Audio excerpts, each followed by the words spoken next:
Graça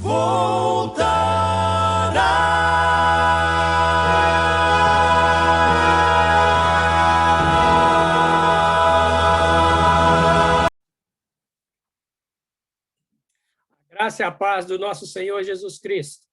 Estamos aqui para mais uma aula de escatologia bíblica, a nossa 8ª aula. Eu sou o pastor Paulo Rogério da Cunha e falo aqui direto de Boston. A todos vocês, a graça e a paz do nosso Senhor Jesus Cristo. Aula passada, nós falamos sobre o tribunal de Cristo e como que as coisas aconteceriam. Então, há uma parte que diz o seguinte, que todo material que for jogado, né, vamos dizer assim, para entendermos, para cima, como ouro, prata, pedras preciosas, mas também madeira, feno e palha, será provado pelo fogo. E só subsistirão aquelas que, provadas pelo fogo, não sofrerem destruição ou detrimento. Então, aquilo que sofrer detrimento não entra no galardão. O galardão é aquilo em que, passado pelo fogo, né, estará purificado e, através dessa purificação e amostra desses 3 materiais que Paulo usou como exemplo, não é que isso estará no céu, mas ele usou para que a cultura grega, para a igreja daquela época entendesse, ele usou esses artifícios. Não é? Então, o que sobrar depois, não desse julgamento, mas desta purificação, então entendam, a igreja vai passar por uma purificação. O julgamento pertence àqueles que não são salvos. Isso acontecerá só lá no final, no juízo final, no grande trono branco. Ok? Então, eu trouxe aqui mostrar uma pequena ilustração para ficar melhor entendido o que é essa purificação. Porque é o Senhor Jesus que vai trazer essa purificação. É o Senhor Jesus que vai trazer à luz daqueles salvos que estarão diante do tribunal de Cristo e cada um de nós, né? Cada um de nós individualmente estaremos perante eles. O Senhor Jesus vai mostrar aquilo realmente que nós fizemos aqui na terra, aquilo que, como obra, ela passou pelo fogo. E, através dessas obras que passaram e foram purificadas, nós estaremos recebendo o nosso galardão. Então, eu vou mostrar aqui 2 copos. Ok? Um com água e outro com uma água misturada, com uma cor, ok? Então, como que vai ser esse julgamento? Não que nós vamos chegar sujos ao céu, não. É que o Senhor Jesus, como a palavra disse, ele trará a claridade, ele trará a nossa luz, aquilo realmente que nós fizemos, tirando as coisas más e ficando as coisas boas. Então, aqui somos nós. Ok? Esse copo somos nós. Estamos perante o tribunal de Cristo. O Senhor Jesus Cristo, a água viva, ele virá e começará a nos mostrar as obras que nós fizemos e o que está acontecendo ali no céu. Então, o Senhor Jesus está nos purificando. Ok? Então, o Senhor Jesus nos purificou e, no final, nós estaremos limpos. E aqui está aquilo que são as nossas obras, que ele diz que é ouro, prata e pedras preciosas, purificadas. E através desses materiais que foram purificados, aí sim, Jesus nos dará o galardão e as coroas, porque cada um agora estará como ele é, límpido, puro, claro. E aí é o que a Bíblia diz. E estaremos para sempre com o Senhor, reinaremos com Ele. Podemos dizer que, com esse exemplo, mostra a questão da purificação pelo fogo. Mas esse fogo é a prova do Senhor Jesus, que Ele vai nos mostrando aos poucos o que é bom e o que é ruim. E, ao mesmo tempo, nós vamos vendo aquilo que está sendo queimado, está sendo rejeitado, e aquilo que está sendo para o galardão. E o que sobrar é o nosso galardão. Amém? Então, eu espero que você tenha entendido a questão do que é a purificação pelo fogo, dado pelo Senhor Jesus Cristo. Amém? Então, vamos para a aula de hoje, que nós vamos falar justamente agora já desse galardão. Nós purificados e já com os materiais que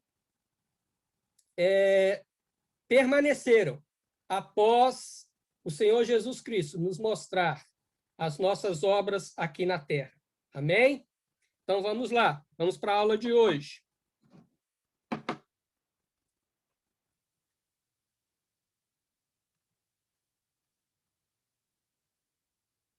Falamos aí, né, sobre ouro, prata, pedras preciosas. É justamente esse exemplo que eu mostrei.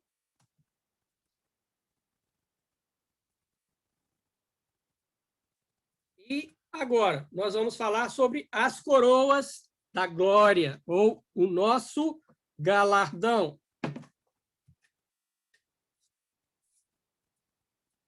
São 5 as coroas das quais a Bíblia nos cita.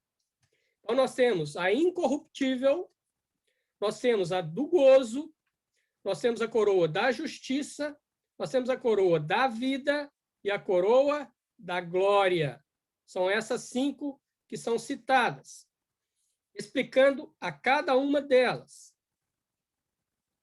A incorruptível, ela é concedida ao cristão que se aplica a pregar o evangelho de Cristo, de forma que, negando-se a si mesmo, despreza o seu próprio corpo, trabalhando arduamente em prol dos que estão se convertendo e mudando suas vidas por causa do seu testemunho de vida. O testemunho do cristão, ele faz mudar vidas. Então, está aí uma grande responsabilidade nossa, o nosso testemunho perante o mundo. E o nosso trabalho. E fala que o trabalho é árduo, irmãos.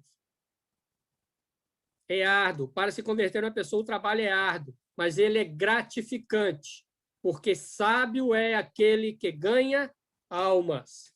Então, vamos conferir 1 Coríntios, capítulo 9. Vamos ler o 25 e vamos ler o 27. O verso 25. E todo aquele que luta de tudo se abstém. Eles o fazem para alcançar uma coroa corruptível. Nós, porém, uma incorruptível. Paulo aqui está falando justamente aqui que nós falamos atrás, né? Da questão do louro, das coroas. Né? Que os atletas, os generais em batalha, quando chegavam vencedores, eles ganhavam essa coroa. Quer dizer, eles corriam para ganhar uma coisa que era corruptível. Essa coroa de louros, logo, logo, ela se extinguiria, não existiria mais. Mas nós estamos correndo para alcançarmos uma que não se corrompe. E o 27. Antes subjugo o meu corpo e o reduzo à servidão, para que, pregando aos outros, eu mesmo não venha de alguma maneira a ser reprovado. Irmãos, para que nós não sejamos reprovados, nós precisamos de trabalhar. Precisamos de nos esforçar. E, às vezes, trabalhando até arduamente, como Paulo diz aqui. Né? Por quê? Para que ele, trazendo o evangelho de Cristo aos outros, ele mesmo não tenha, de alguma maneira, a ficar reprovado. Então, tomemos cuidado, irmãos. Devemos pregar o evangelho, porque, diante de Cristo, alguma repreensão poderá acontecer devido a termos tido a oportunidade de pregar o evangelho mas talvez por comodidade, através da timidez ou através do cansaço, nós deixamos de fazer aquilo que Jesus disse. Ide e pregai o evangelho a toda criatura. Temos uma outra coroa, é a coroa do gozo. O que é essa coroa do gozo? É concedida ao cristão que se aplica, veja bem, aplica a ganhar almas para Cristo, livrando-os da perdição eterna. Não basta sermos salvos, temos que salvar almas. 1 Tessalonicenses 2:19. Paulo diz o seguinte: porque qual é a nossa esperança? Ou gozo, ou coroa da glória? Porventura, não o sois vós também diante de nosso Senhor Jesus Cristo em sua vinda? Vamos continuar, depois a gente faz um resumo. Filipenses, capítulo 4, e o primeiro versículo. Portanto, meus amados e muito queridos irmãos, Paulo fala à igreja, minha alegria e coroa, estai assim firmes no Senhor, amados. Paulo tinha ganhado muitas pessoas ali em Filipos, inclusive aqueles que estavam nessa igreja da qual ele escreve. E ele sente a alegria e sente que ele, ganhado aquelas almas para Cristo, eram como coroas na vida dele. E assim, estejais firmes no Senhor. Vamos para o Velho Testamento. Provérbios diz também sobre isso, no Provérbios de Salomão, capítulo 11, o versículo 30. O fruto do justo é a árvore da vida, e o que ganha almas é sábio. Aqui não fala de conhecimento, mas fala de vida com o Senhor Jesus Cristo. Fala de vida com Deus, fala de vida espiritual. Então, a sabedoria também ela está em ganhar almas para Cristo. O profeta Daniel, no seu capítulo número 2 e no seu versículo número 3 do capítulo, Daniel diz o seguinte: e o rei lhe disse, tive um sonho, e para saber o sonho está perturbado o meu espírito. Ah, mas que coisa estranha. Sim, eu deixei apenas esse versículo para que vocês lessem o restante. A sabedoria de Daniel para interpretar esse sonho de Nabucodonosor. Daniel fala tudo, Daniel usa da sua sabedoria. Ele revela o sonho a Nabucodonosor. E depois, no final do capítulo, vocês vão ver que Nabucodonosor, ele engrandece a Daniel, lá no verso 47 e 48. Ele afirma que o Deus de Daniel é o Deus sobre todos os deuses. E ele o faz, Nabucodonosor o faz Daniel como um dos homens de confiança do seu governo. Então, a sabedoria para ganhar almas, para explicar aquilo que Deus quer, para até repreender, nós temos que ser sábios. E essa sabedoria nos leva a ganhar almas. Justiça. Paulo fala sobre a coroa da justiça. O que o apóstolo Paulo diz? O apóstolo Paulo fala dessa coroa que é dada pelo justo juiz. Jesus, Deus.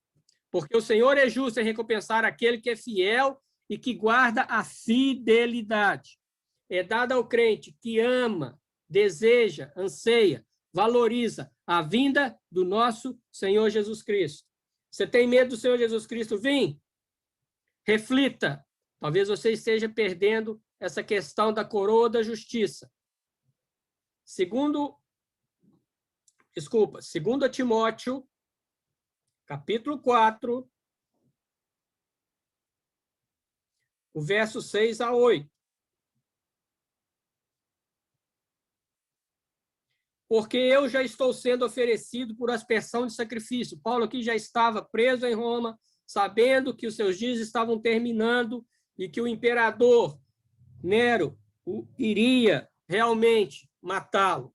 Mas Paulo, ele continua firme e diz ao seu filho na fé, Timóteo, porque eu já estou sendo oferecido por aspersão de sacrifício, e o tempo da minha partida está próximo.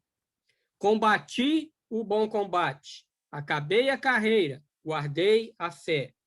Desde agora, a coroa da justiça me está guardada, a qual o Senhor, justo juiz, me dará naquele dia. Que dia? Esse que nós estamos falando, no tribunal de Cristo, no dia da distribuição dos galardão, no dia em que Paulo estará perante o Senhor Jesus.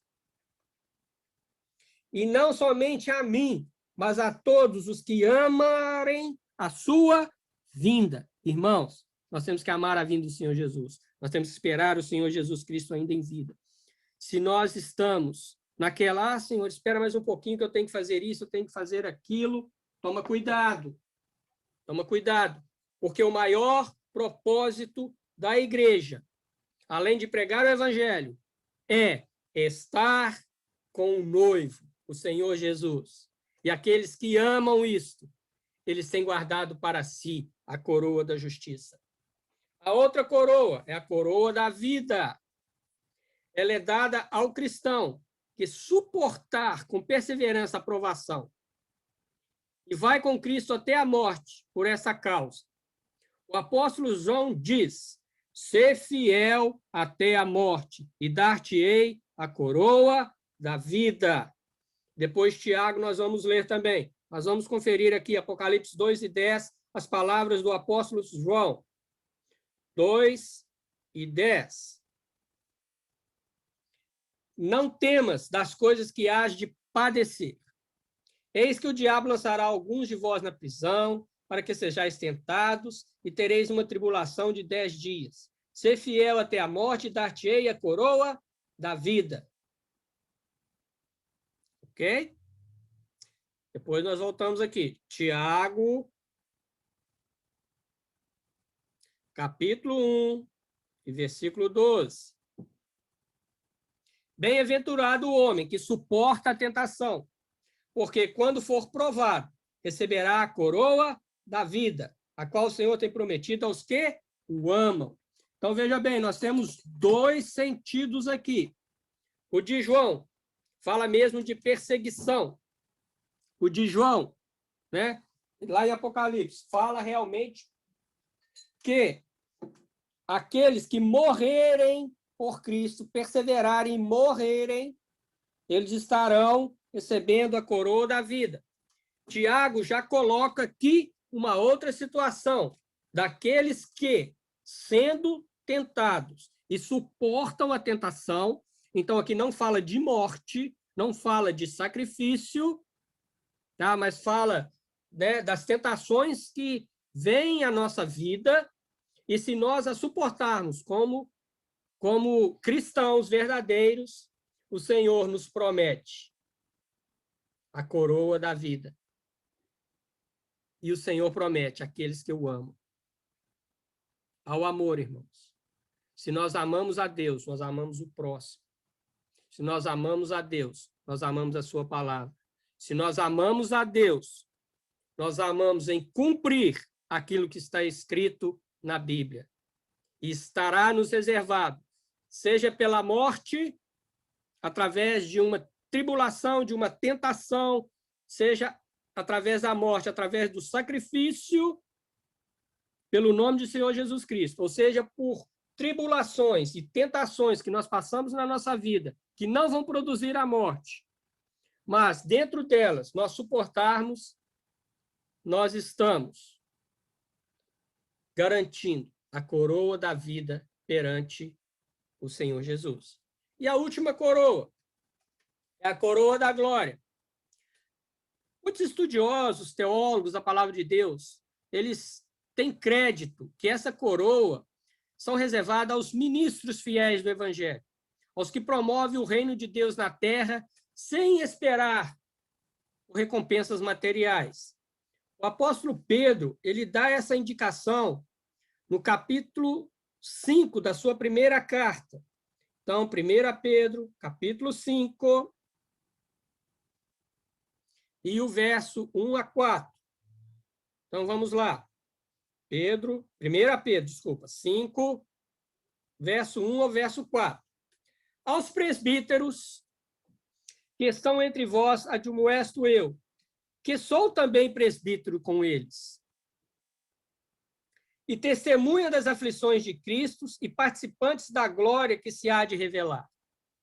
Apacentai o rebanho de Deus, que está entre vós, tendo cuidado dele, não por força, mas voluntariamente, nem por torpe ganância, nem por dinheiro, mas de ânimo pronto, nem como tendo domínio sobre a herança de Deus. A herança de Deus é o seu povo, agora a igreja, mas servindo de exemplo ao rebanho.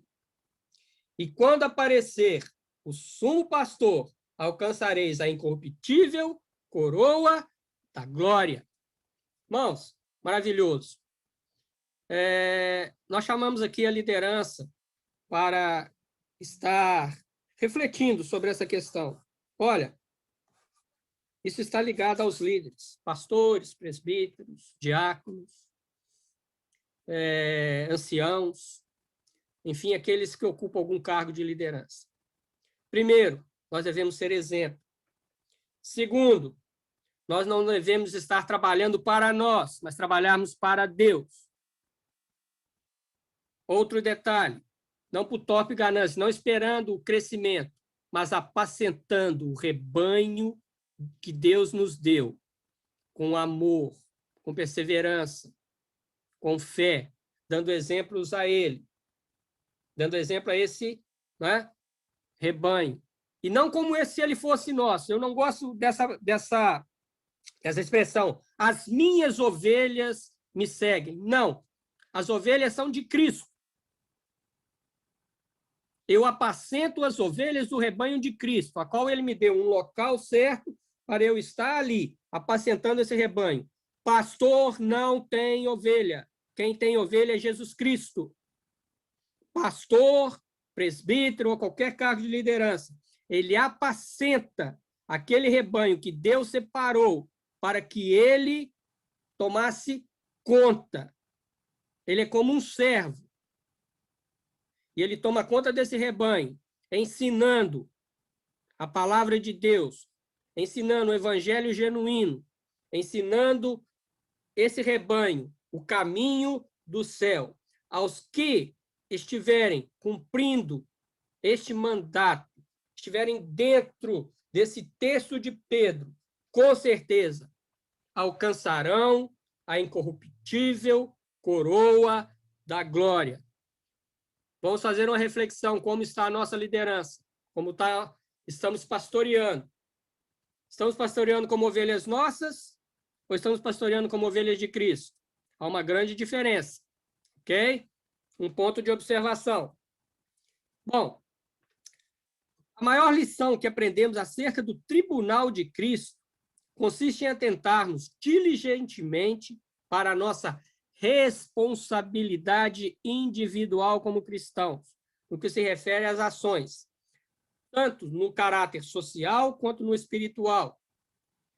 E todas elas, seja no âmbito social, seja no âmbito espiritual, elas devem ser praticadas para que o reino de Deus seja verdadeiramente proclamado nessa terra até que o Senhor Jesus venha buscar a sua igreja. Nós vimos as 5 coroas. E agora? Eu acho que esse estudo traz uma grande reflexão da qual nós devemos estar analisando cada coroa dessa.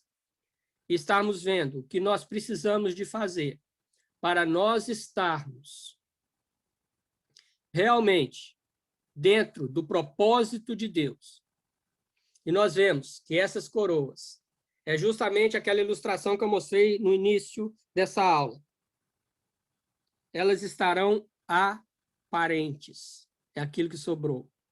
E dentro dessa aparente, da qual foi feita pelo fogo, aí ali aparecerá quais as coroas, quais os benefícios, quais aquelas em que nós lutamos e qual é aquelas que vamos receber. Amém? Algumas dúvidas, não é? Então, nós vamos seguir aqui essas dúvidas aqui. Isso já me foi perguntado diversas vezes. Eu queria rapidamente passar para vocês. Olha, existe no meio cristão perguntas pertinentes às coroas que os crentes vão receber no céu. Sempre quando eu dava essa aula no seminário, essa pergunta vinha. Ou estava aplicando algum seminário em outras igrejas, não tinha jeito. No final, um levantava a mão e perguntava sobre isso. E a pergunta que vinha, geralmente, eram essas duas aí. Eu resumi em duas perguntas. No céu haverá um desfile de coroas?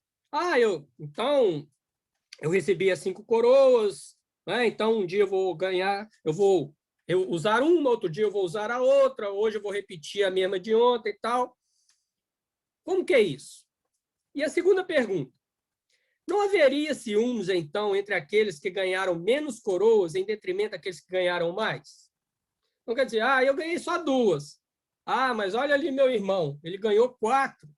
Olha o outro lá, ele ganhou as 5. E então, a semente do pecado estaria presente? Por quê? Por que essa pergunta? Porque eu vejo um com 2, eu vejo um com 3, eu vejo um com 4. Falo, então, a distinção no céu, nem todos são iguais. Então, aquele ali é maior que eu, poderia nascer o ciúme, não é?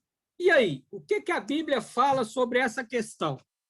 Nós vamos ter um desfile de coroas no céu? Vão ter crentes que vão ter mais coroas e menos coroas?